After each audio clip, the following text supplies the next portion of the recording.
నమస్తే. నేను మీ స్వాతి బచ్చు. ఇది మీకు తెలుసా? పాము కాటుకు ఏటా 50,000 మందికి పైగా చనిపోతున్నారు. కరిచింది ఎలాంటి పామో తెలిస్తే చికిత్స మరింత సులభతరం అవుతుంది. ఒకవేళ కరిచిన పాము మామూలుదైనప్పటికీ కూడా విషపూరితమైనదేమో అనే భయాందోళనతోనే చాలా మంది చనిపోతూ ఉంటారు. ఇలాంటి సందిగ్ధతను తొలగించడం కోసమే బడ్ బయోటిక్ ఇండియా ప్రైవేట్ లిమిటెడ్ పరిశోధకుల బృందము స్నేక్ వీనస్ కిట్‌ని రూపొందించింది. దీని ద్వారా కరిచిన పాము విషపూరితమా కాదా అనేది ఇట్టే తెలుసుకోవచ్చు. ఇది మరో 3 నెలల్లో మనకు అందుబాటులోకి రానుంది. మరి ఈ ర్యాపిడ్ టెస్ట్‌ని ఎలా ఉపయోగించాలి?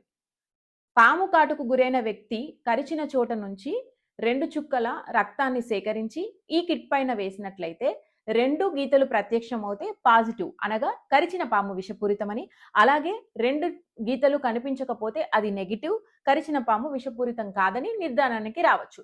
ఈ టెస్ట్‌ని 300 మందికి పైగా ఇప్పటికే పరీక్షించి సక్సెస్ అయ్యారు. మరి ఈ రీల్‌ని మీరు షేర్ చేసి చాలా మంది ప్రాణాలని రక్షించొచ్చు.